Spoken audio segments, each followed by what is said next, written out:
Whoever you are, wherever you are, hope you are blessed and doing safe. Ladies and gentlemen, greetings, family.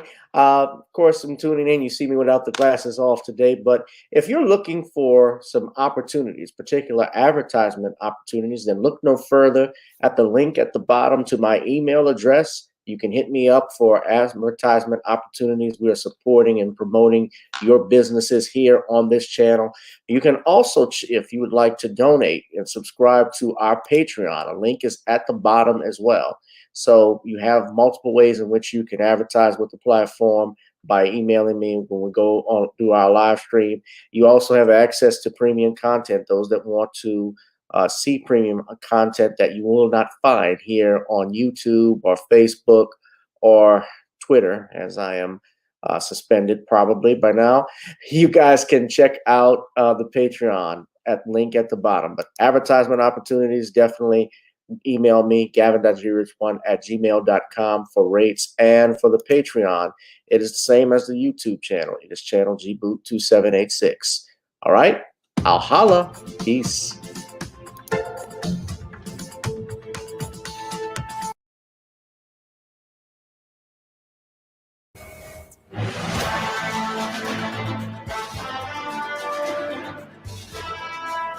decision 2024. It seems like everybody's still talking about this first presidential debate. Brought a mix of flubs from President Biden and false claims from former President Trump. Tonight, Bree Jackson reports on the fallout as both campaigns now take their case on the road to you, the voter.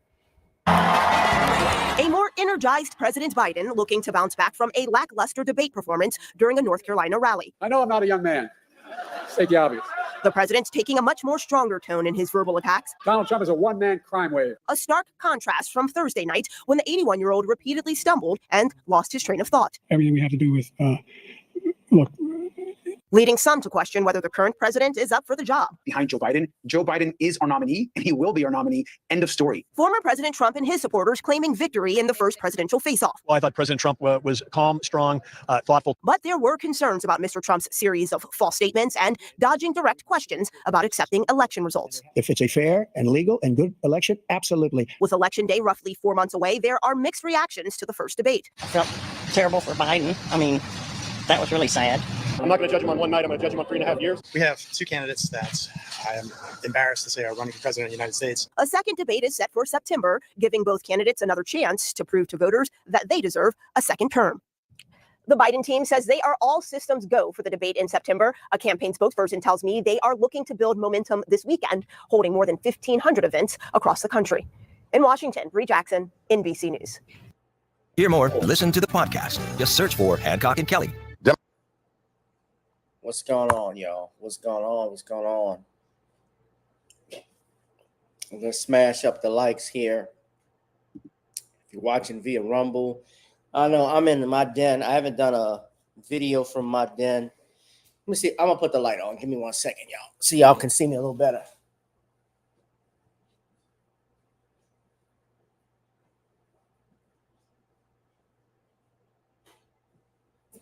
Y'all had me. I'd be in the dark and I'll sit up there looking at the camera and I look like a Nintendo villain. What's up? What's going on? What's going on, family? We talking about more. We are live, and I'm coming at you with 5. Ladies and gentlemen, y'all have to forgive me, especially usually I post all this month I've been posting videos and pictures of Black Music Month of songwriters, producers, singers, rappers, everything. I didn't do it yesterday in part because for the last 48 hours I've been working on a writ, which, if you don't know, is an appeal form that you do when you want the court to look at something to see if there was a violation of some sorts. I did not get a chance to really talk to you all. Come on live stream, come on here like I should too often, but I'm here. I said I was gonna come on. So this, let me rephrase. Let me tell you, it's a long day, guys. Y'all see that writ has oozed my brain out. Legal stuff. No, I haven't been today. It's gonna be a brief show. It's not gonna be as long as I expect. Don't think an hour or so, but probably about 30 or 40 minutes because I got some other stuff to do outside of finishing this thing. But make sure we smash up the likes, ladies and gentlemen. Smash up the likes. Come on in this chat. We are live, and I'm coming at you with 5. Welcome to all my family that's watching on X. Welcome all that's watching on YouTube and Rumble. I want to give a shout out, though, ladies and gentlemen, to our sister Danielle, who has been in the hospital. She actually texted me and said she got discharged earlier. So we're praying for her. We're glad that she's doing fine and doing better. She said she was getting her strength back. So I'm glad to hear that. So Danielle, if you're watching, we just want to know we love you madly. We're glad you're doing fine. You need anything, you feel free to reach out. Danielle has always supported me. It's good. There's nothing like when you have somebody on YouTube like Danielle or Computer Robots. And there's a bunch of them. And I'm just naming people. I'm not particular about someone, but when they've been with you through your toughest times, they've been following you, helping you out. Cheryl Massey as well. You're another one. that's always a wonderful thing to have because it lets me know that the work I'm putting in is not for is not being taken for granted by those. So I'm grateful. But let's move on. But I wanted to say that uh, I wanted to first off, since it is Black Music Month, it's the last day in June, guys. God, the time is passing. It is Black Music Month, and I want to talk about some people who yesterday I was supposed to do this post, but we're gonna talk about and salute all of our Black artists. But on Friday, I posted about the Queen of Soul, Aretha Franklin, and I meant to post about this in person, but I didn't get a chance to. So we're gonna talk from about the Queen of Soul. We're gonna talk about another queen, the Queen of Rock and Roll, Little Richard. That's what he called himself. He said he was the if Elvis is the king, honey, I'm the queen. Woo! We're talking about Little Richard Penniman, Richard Wayne Penniman, who was born in Macon, Georgia. Uh, Little Richard passed away. Actually, it's been 4 years since Little Richard left us, man. But he was known as the architect of rock and roll, and his most celebrated work was in the 1950s, and he played a distinct role in the formation of rock and roll, influencing musical genres from rock to hip hop, and he helped shape rhythm and blues for other generations. His signature song, of course, is the hit Tutti Frutti, that just so happened to be recorded in my hometown of New Orleans. This was recorded at J&M Studios here in New Orleans when he was signed with Specialty Records. Now, Richard's producer was a guy also, and we're going to talk about him, Robert Blackwell. Robert Bunce Blackwell was a songwriter who was known and a producer, and he produced even Sam Cooke's first hit, "You Send Me." But he also co-wrote on Little Richard's stuff, including "Long Tall Sally," "Good Golly Miss Molly," "Ready Teddy," and "Rip It Up." But Little Richard had hits after hits after hits. So talking about Richard, of course, they had a documentary that was last year. They talked about Richard on CNN. And they had to go in and talk about him being his homosexuality. But Little Richard wasn't just while he was gay. Little Richard always was a black man first and foremost, which is why I always respected Little Richard.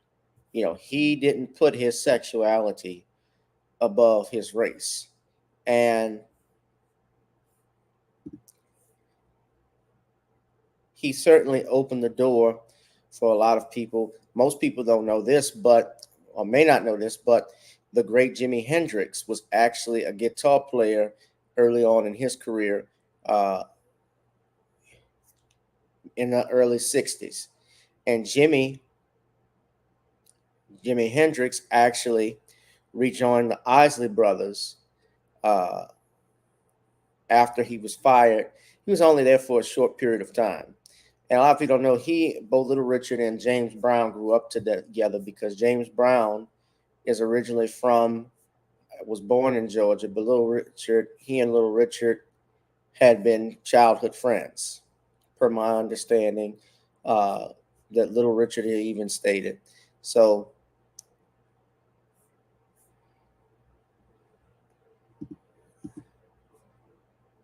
because James is from South Carolina, but I believe he had spent some time. I know he spent some time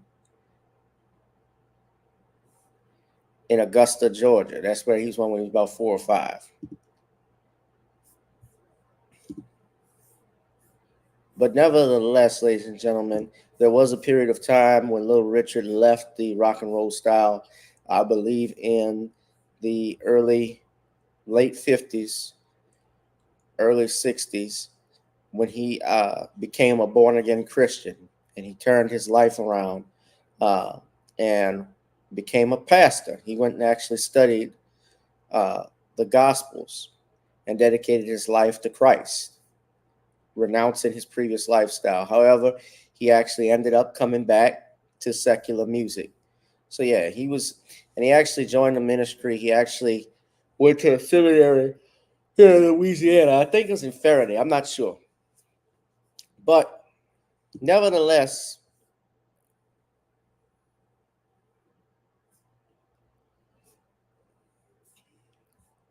Little Richard is ranked, and I don't really trust Rolling Stone, but they ranked him as number 11 on the greatest singers of all time. He is a member of the Louisiana Hall of Fame, member of the Songwriters Hall of Fame, member of the he was an inductee, inaugural inductee into the Rock and Roll Hall of Fame, which it was at which even though he was invited, he failed to appear and show up, and that was because he was involved in a car accident out in California. But Little Richard, and he was inducted with Fats Domino, Jerry Lee Lewis, Elvis Presley, and I think Chuck Berry also. So we salute Little Richard today. He is our Black Music Month moment. Shout out to the king and queen of rock and roll, Little Richard. Woo! All right. And that's your Black Music Month moment, ladies and gentlemen. So we're talking about this debate. And there has been this fallout, ladies and gentlemen, with the way Joe Biden obviously handled the debate. Everybody's noticed that Biden looked like Trump whooped Biden in that debate. I mean, there was no question about it. Biden looked like he was off. Biden didn't know where he was.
Sorry, y'all. I was looking at something. My attention drifted somewhere else. Y'all just looking at me flipping through stuff. So sorry about that. So let's just look at this. So there's been a big fallout since the election, and one thing that we've seen is the left has gone nuts. People are saying they want to replace Biden. They think it's a chance to replace him. Others have not said it's gone. They can't do that. Obviously, it's so late in the game to do that. MSNBC. I don't know if y'all saw Joy Reid. Joy Reid was going in and said it's time to panic. So it's approaching panic. So Joy Reid said this. Hold on, let's play this video right here for you all so y'all can listen in.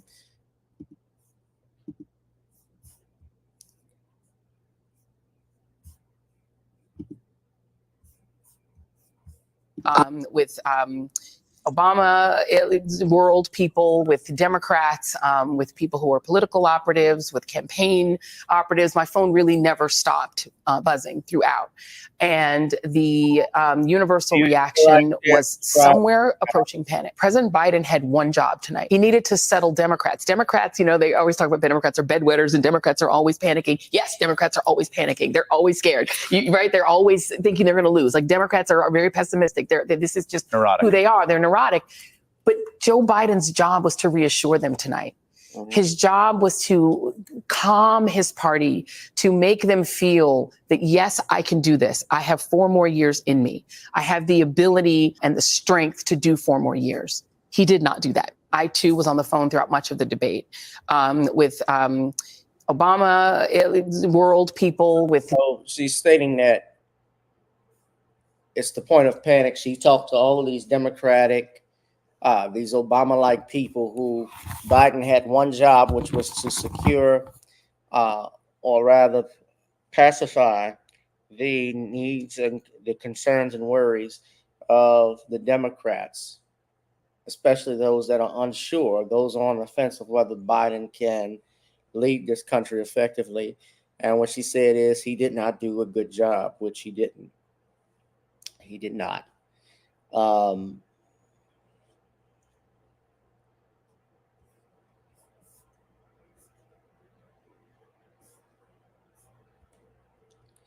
And let's also talk about this point too with this debate. This is, first off, a very early debate. Normally, the first presidential debates might take place, I want to say, in September, typically when it gets closer to the fall. And then they may have another one in October, but they did this in June. And right now we're in July. And there are already people that are they're hitting the campaign trails trying to get people out to vote. And a lot of people are unsure about what they're going to do and who they're going to vote for. They have people running on the left. I saw that video. Roland Martin was getting angry, but he be a bit with one of his guests. They ain't going to replace Biden. That's a fucking lie. That's just stupid.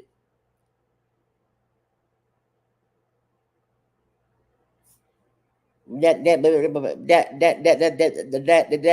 ain't happening. Yeah, so that stuff was good. And Biden admitted, I'm getting older and so forth, but Trump just straight up whooped Biden. Trump looked like he was in control of the fight the whole time, the debate the whole time, and Biden didn't do a good job. That's just true. You watch CNN, you watch MSNBC, of course, their pundits are trying to take it out on Trump.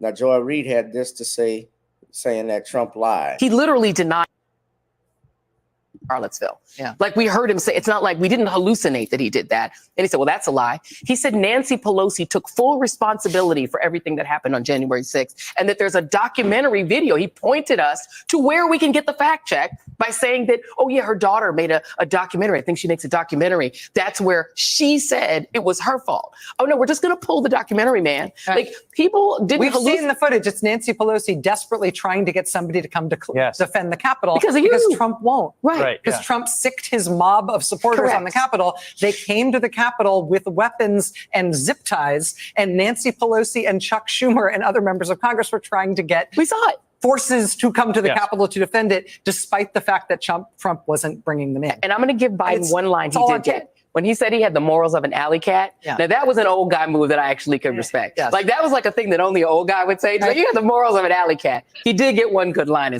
He literally denied the words he literally said on camera in Charlottesville. He got one good line. Like we heard him. I liked when he called him a fella, but the line of the night was, yeah, but your son is convicted felon as well. So what's that say about you? I mean, Trump was clapping back.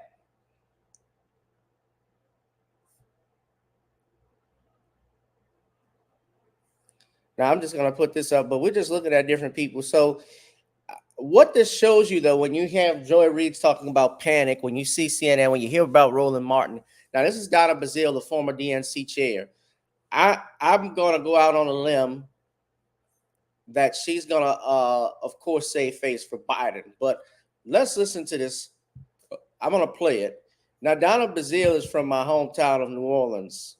To remember, reach that. Donna, let me just say this. Remember, about 8 years ago, Donna Bazile had to step down from the DNC because of a scandal where it was shown that she and Roland Martin were sharing questions with Hillary Clinton before the debate. Point. So I believe it was a missed opportunity. Will it change the trajectory of the race? Perhaps on the margins, but that's why we have 131 days. Many Democrats are disappointed. Some Democrats are telling me, well, look what the other guy did. He didn't hit it out the ballpark. And half of what he said, well, everybody knows tomorrow will be fact checked, and we know it was not true. The bottom line is this race is going to continue. There's no effort underway right now that I know of, and I think I would know at least on the third or fourth phone call if there was an effort to replace the nominee. He's still the most experienced person in the race, and I do believe the American people want steady hands at the wheel. And you thought that was steady tonight? You're comfortable with his performance? Like I said, he didn't score the home run. We wanted him to hit it out the ballpark so we can enjoy the rest of the summer and maybe, in my case, just have another vacation. But look, the fact is that Joe Biden, tried to get his message out to the American people that I'm here to fight for you. I'm here to lower the cause. But most importantly, I'm here to continue to make America stronger and more united. He couldn't get the experience. He's also the most sleepy. See, this is why the Democrats lose me, because and see somebody is not doing good. You know that the people are not impressed, but you still will lie.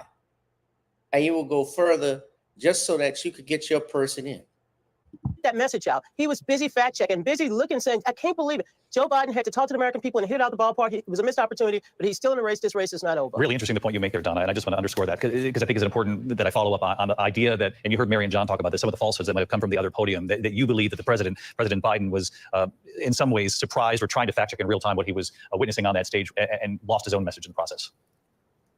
That's the problem. Donald Trump came in as the rally Trump. You want to know what Donald Trump showed up? The one that I get to see every weekend at a rally, because I watch Donald Trump. I listen to Donald Trump. He didn't have to make it up because that's what he's been saying. And it's been good enough for over 40, 50%, maybe 50% of the American people. Joe Biden had a difficult task tonight. And that was to tell the American people, give the narrative, here's what I'm doing, and here's what I plan to do over the next 4 years. Instead, I think he was trying to fact check. And I believe it was a missed opportunity, but he scored a lot of singles, and you'll see a lot of pundits, including some of my colleagues on the DNC, that will be a little nervous. I'm not nervous. I know Joe Biden. He'll come back. Donna Bazile, our thanks to you as always. Reince Priebus, I want to get your reaction as well. You heard Donna use the word disappointed in President Biden's performance tonight, though she said he hit a number of singles. She also took aim at the opponent on the stage there, former President Trump, saying that so much of what he said wasn't based in fact, that the president was trying to take incoming in that way and also trying to get his message out. What do you make of President Biden's performance tonight, and what do you make of former President Trump? Well, I thought President Trump did what he needed to do, which was, number one, I think for the most part, he was civil. I think, secondly, he stuck to the issues. I think he did very well on immigration and the economy, pointing out where Joe Biden failed. And then he let Joe Biden talk, which is what we're talking about right now. This was an absolute dumpster fire, train wreck. I think the Donna's going to get her invitation to a Zoom call tonight from the DNC. All the talk is about replacing Joe Biden on the ballot. If you're Gretchen Whitmer or Gavin Newsom, you'd probably be waiting by the phone. And it's not easy. I know that. But it's going to take Joe Biden deciding that he should step aside. I don't know if he's going to do that, but I think there are going to be a lot of people talking to him about stepping aside. Look, Joe Biden needed to do two things, and we talked about it before the debate. He needed to articulate a clear vision for what he is going to do as president moving forward, and he needed to do it in a way that gave people confidence that he had the mental acuity to deliver. He failed on both of those marks. The spin after this debate is going to be more important in influencing those people in the middle, those very tiny fraction in the middle. The spin afterwards is going to be more important than even what they saw there. And it's going to be over and over and over about Joe Biden's mental acuity being in the toilet. Reince, appreciate it. Don, I'll let you respond. He says you're going to get a Zoom invite and very soon, if that matters. I don't care. I'm going to stick with Joe Biden. Let me just say something. Donald Trump also had to convince independents that he will protect the integrity of our elections. There are lots of police officers in the metropolitan D.C. area who works for the Capitol Police and the D.C. Police. They are still dealing with their injuries. They're still dealing with the trauma. The notion that those Americans came for a peaceful protest is wrong, and that's why I think Joe scored a single on that. All right, Donna and Reince, we appreciate it as always. They're still talking about January 6th, and we're in 2024. They talk about January 6th, 2021. We're still talking about, and we're in June 30th of 2024, man. Nothing about tangibles, nothing about what they're going to do specifically for Black people. And that was something that we were all paying attention to when I was talking about the show on Thursday. And Yeah, Biden was flat. Trump wasn't telling the truth about some things, but Biden was damn sure not telling the truth about black folks and what they're doing.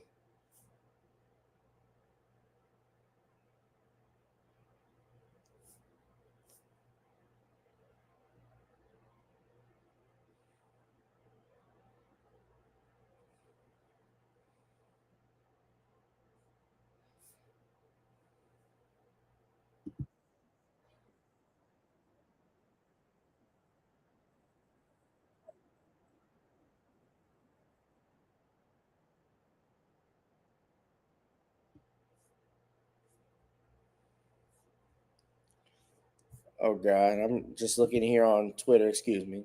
The videos are playing when I'm starting up. So what's going on? I don't see nobody but one person in the chat. Come on, I know we got more people that's commenting. Come on, come on, come on. How many people we got in here? We got 7 on X, 9 on the G-Boot channel, 4 on my other channel.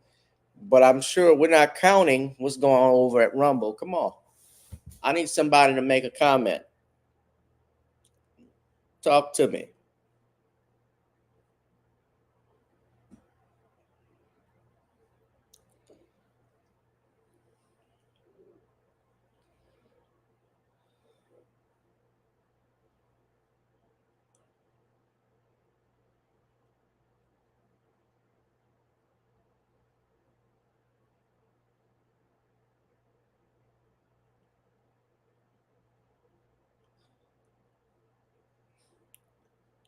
Nobody's talking.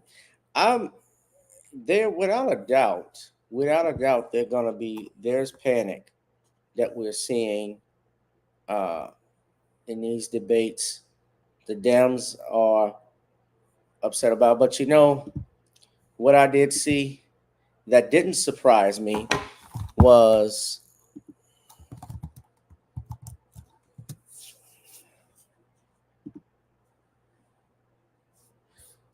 the Congressional Black Caucus saying they're going to support Biden. Now,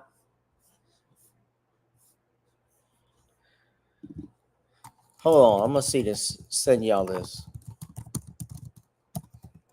Thought I had this up. I just jumped in.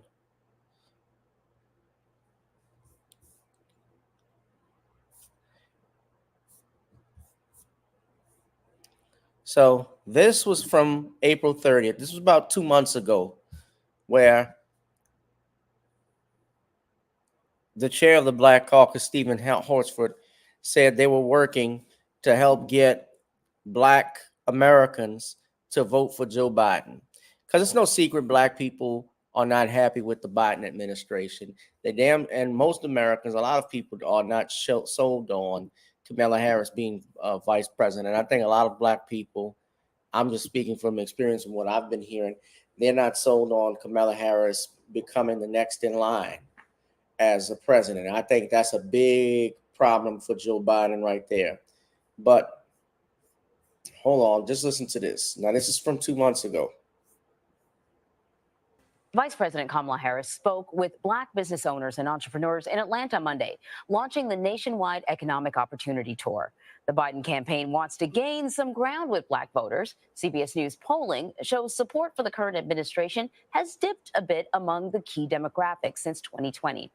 So joining me now to talk a little bit more about this and other issues in this election cycle is Nevada Congressman Stephen Horsford. By the way, he is the chair of the Congressional Black Caucus, and he was in Georgia with the vice president yesterday. Thank you so much for joining us.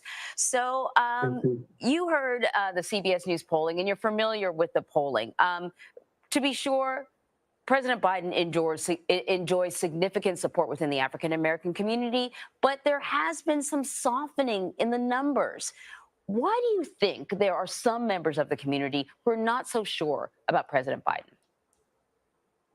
Well, first, it's great to be with you. And you are absolutely right that this is an important time for all of America, but particularly Black America when it comes to our economic opportunities. And that is why I was so pleased to join forces with Vice President Harris for the kickoff of this Economic Opportunities Tour to have a direct conversation with the American people. This is the first in a series of conversations that she's leading, but along with members of the Congressional Black Caucus who have offered and who are working to advance an agenda that would actually help build Black wealth in America. You know, we can talk about polls all day long, but what people really want us to talk about is reducing the cost of rent. They want us to focus on addressing the disparities in home ownership. Negro what? Addressing the cost of rent. Let me just start right there for a second. America is a capitalist society. It's not just a predominantly, it's not just a traditionally racist country, a racist country. It is a capitalist society. You know, capitalism, racism, and the military-industrial complex. All of that combined. You know, the United States as a society is a capitalist society first and foremost. So people charge rent based off how they want and also their supply and demand. Things are going up. The price of food is going up. So when things like that happen, as well as gas, and you're taking more money out of your pockets to spend on stuff like that, other stuff is going to go up too, naturally. And he's talking about rent. He's talking about that's not something that's affecting all Black. It's not something that's affecting Black people specifically. That's not indicative to just Black people. Hold on, let's play some more. They want to know, where are the opportunities to access capital for my small business so that I can not only survive, but thrive, helping to create jobs in our community. They want to know what we're going to do to address tax fairness and equity so that small businesses, Black small businesses, are not penalized to the benefit of big corporations and billionaires. These are the choices. And yes, polls may say one thing today. Aren't you guys? Y'all don't think Joe Biden's a millionaire?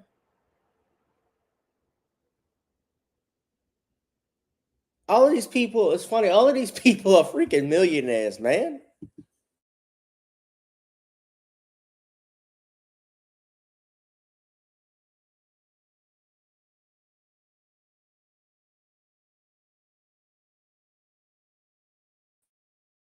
Husband's getting better. I mean, damn, Nancy Pelosi, her husband was her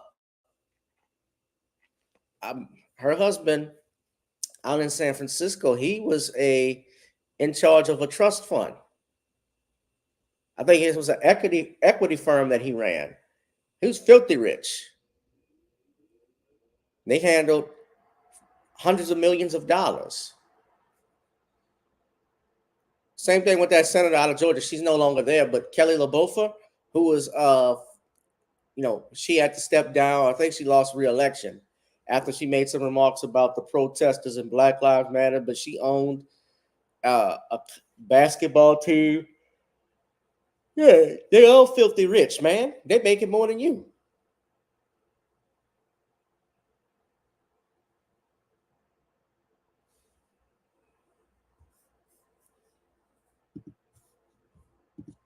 But I know the record of the Biden-Harris administration. I know the work that we've done as Democrats in Congress by putting people over politics. And I know that in the end of this, the American people will elect decency over chaos. They will focus on their own interest and not the interest of Donald Trump or MAGA Republicans. And in fact, what the vice president talked a lot about in Atlanta were the various programs and things the administration has done to support African-American small businesses. You know, she is the first woman of color, first Black woman to be the vice president. Do you think the administration has used her effectively? Yes. And beyond using, because she's a leader in her own right, she has led on so many important And she's issues. got the hot Look, sauce. we have a choice between one side that is literally taking away fundamental rights and freedoms and opportunity for women, for students to pursue education, for businesses to have access to capital. The same forces who were behind the effort to dismantle these freedoms and rights and opportunity. We know what he's talking about. We know what he's talking about. Y'all know what he's talking about.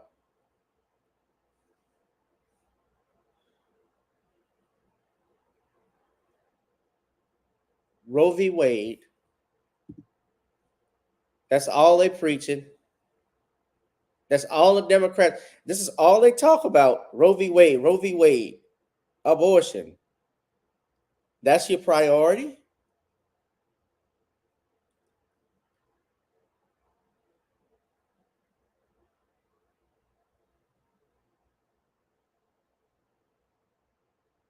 I don't know who needs to hear this, but maturing is realizing that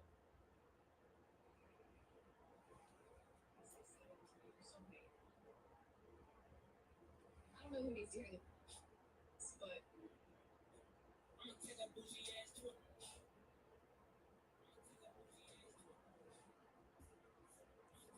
This is all they talk about. The abortion, LGBTQ, nothing about blacks, nothing about this. But we're going to talk about the effects of home ownership, economics, nothing about reparations. They get Steve Harvey to come out and tell black, yeah, your ass don't vote. We ain't going to get no reparations. They ain't doing it now, dummy. They were stacked by the Supreme Court that was appointed by justices who were appointed by Donald Trump. Or we have the choice of those like President Biden and Vice President Harris, who are trying to expand and protect our freedoms, our rights, and our opportunities. And Vice President Harris is uniquely qualified, not only as the Vice President of the United States, but as a former United States Senator, former Attorney General, and someone who understands the challenges that all Americans, but again, particularly Black Americans, face in this unique time. And really quickly, before we let you go, you represent Nevada. It's expected to be a highly competitive swing state during this election. Of course, Biden overwhelmingly won the state's primary, but there was like sort of a small percentage of people who wrote in, none of the candidates. Are you concerned at all? And you've seen some of the polls about just a lack of voter enthusiasm for both candidates. Are you concerned about that this election just does not excite people? I'm in my district constantly listening to voters, and what they tell me is, look, I'm going to vote my interest, not the interest of the powerful or special interest. They want people who are elected who are going to make sure that they are laser focused on reducing cost, on making our community safer, on creating more opportunity. And that's what Vice President Harris and this tour on economic opportunities is all about. It's about making sure that people know how to access all of the historic legislation that we've passed, and more importantly, how to center the people in the policy that we are advancing on their behalf. So I'm excited about the upcoming election, and I know that every single voter understands their power in having their voice heard at the ballot box this November. Congressman Stephen Horsford, thank you so much.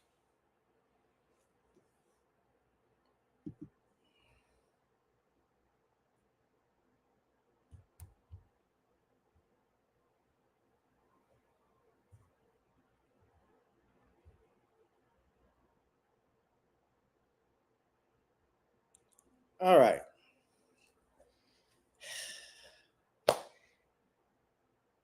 Y'all think y'all feel confident now about voting for them? What's going on, one who cares, Boss Queenie? Let me go show this video for y'all because there's more fallout. Hold on. I just happened to see this. Let's go back to our old friend, president and former presidents making their way off the CNN debate stage. Looks like Jill Biden, the first lady, has come out. Former President Trump walking off the stage. Hold on. The first, like someone who is capable of serving for another 4 years. Let me fast forward. That he was putting on display, that doesn't help him with the swing voters that he needs. And I also think you saw him continue to get sort of more and more animated across the course of the debate, and give some really problematic answers about January 6th, some really problematic answers about Putin. So, Donald Trump did not get off scot-free tonight by any stretch. But look, there is no two ways about it. That was not a good debate for Joe Biden. that was painful. I love Joe Biden. I work for Joe Biden. He That's didn't do well Van at all. Jones. He did not do well at all, and he looked. I'll give you the analysis. You kind of have the old man versus the con man. I can walk you through how I'm supposed to see it and say it, but I just want to speak from my heart. I love that guy. That's a good man. He loves his country. He's doing the best that he can, but he had a test to meet tonight to restore confidence of the country and of the base, and he failed to do that. And I think there's a lot of people who are going to want to see him consider taking a different course now. We're still far from our convention, and there is time for this party to figure out a different way forward if he will allow us to do that. But that was not what we needed from Joe Biden, and it's personally painful for a lot of people. It's not just panic, it's pain for what we saw tonight. And if I may just add to that, I think Joe Biden lost it in the first 3 minutes. I think a lot of voters probably tuned out, and millions of people are having conversations with their families, with their friends, of if the president is up to the task and if he should step aside. And I'm someone who believes the former president is a threat to democracy. I think he is a threat to the America as we know it. The scare tactics.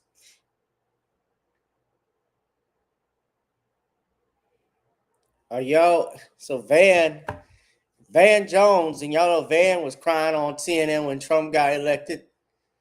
And he cried again when Biden got elected. And remember, we showed pictures and video of Trump and Van Jones shaking hands with each other. Van was in the White House with his kids. I'm talking about Donald Trump's family and so forth, all smiles and stuff, man.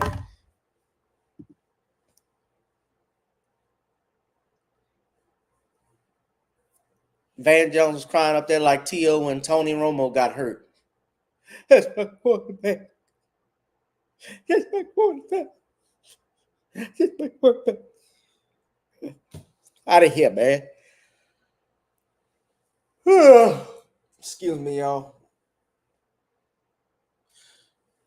I personally think, and let's see when there is another debate.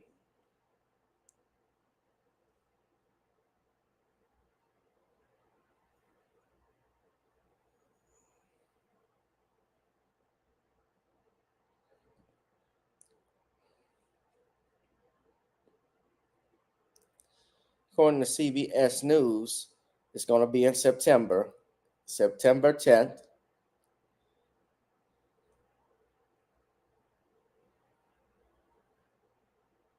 So they don't tell you when, what day, what place it's going to be at. It was in Atlanta earlier, at CNN headquarters this year.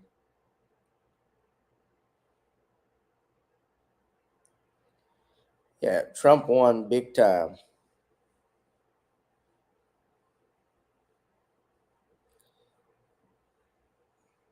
And they were trying to.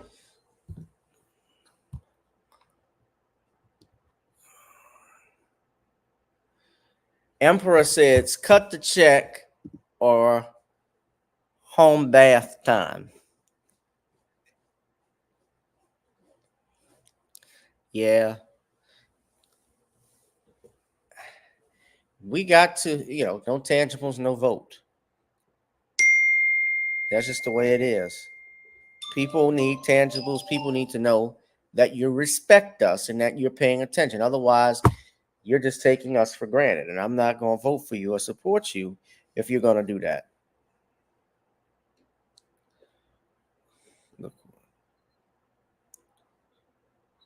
Yes.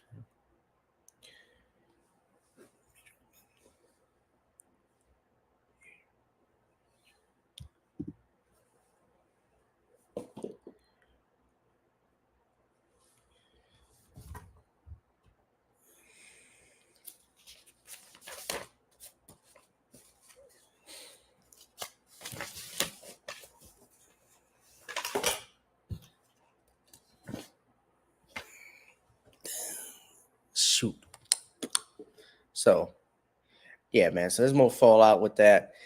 Y'all think a lot of people know Biden. It looks like Biden has a very small chance of getting reelected. I mean, and what they mentioned January 6th and so forth, that's one thing. But I think that based off what I've seen, I can see Trump winning this election again.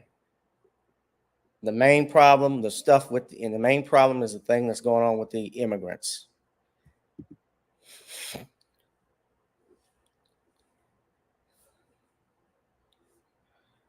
Absolutely, Emperor. The main issue with the immigrants and the releasing of the money, that has a lot to do with it.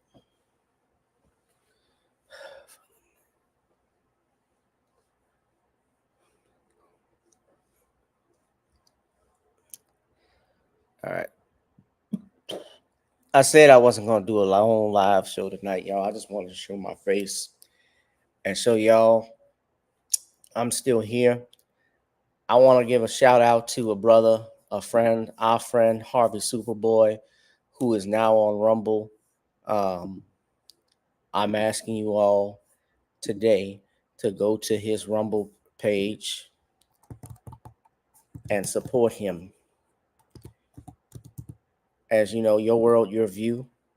That's his new page. So y'all go ahead and follow him. He's moved all of his videos over here. So it'd be grateful to for you all to support him. Obviously, he's gonna talk. I can see already. I'm gonna just show y'all a quick screenshot. He's talking about ScrewTube. Y'all make sure y'all support my brother. All right. But look, we'll be back at least on Tuesday, man. Y'all know, I don't know how I'm gonna be back Tuesday, but I gotta watch the golf because we got Essence Fest this week. It's the 4th of July weekend, but they already, that's Harvey's channel. They already got a hurricane that is a Category 4 storm right now in the Atlantic. Hurricane Beryl. Now, I haven't even watched this. I didn't even know this was going on, but Hurricane Beryl is a Cat 4, and it's already tracking. I want y'all to look to get into the Gulf.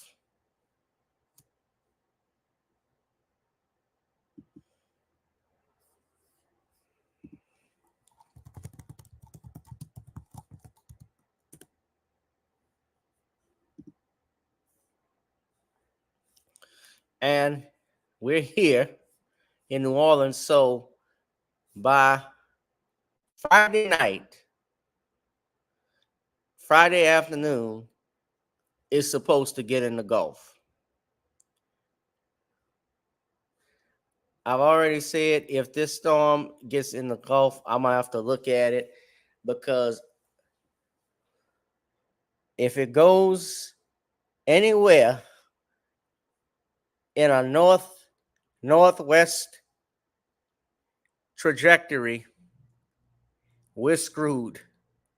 If it go anywhere north, I'm out. That's not good. And y'all know it's June, it's hot already. So July is even hotter. Because it's going to go all the way in the Caribbeans.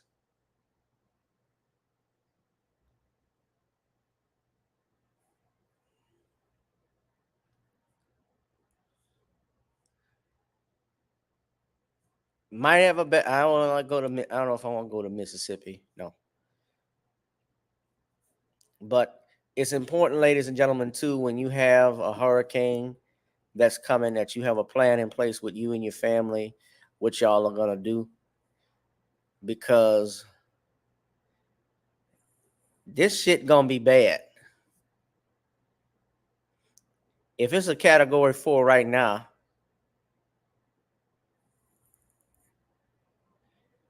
I can only imagine what's gonna happen in a week.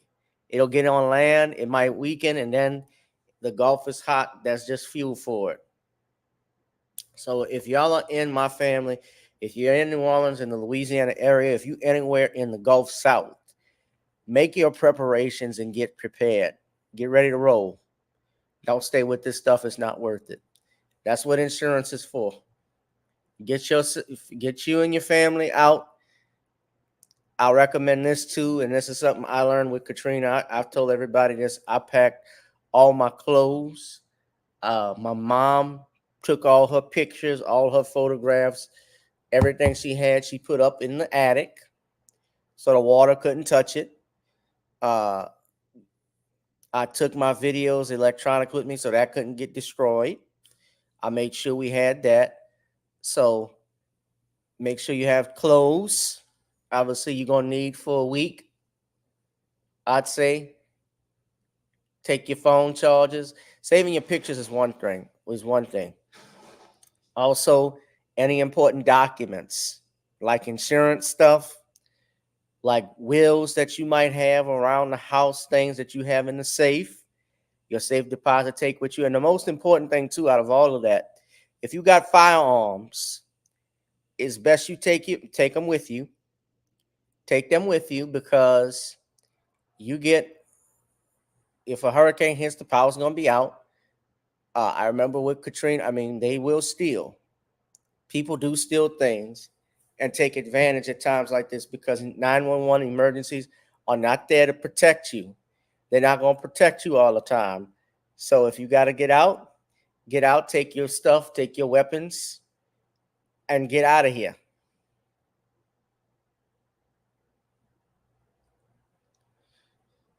Yeah, but y'all stay safe, y'all. I'm going to get up out of here because I got some other stuff to do.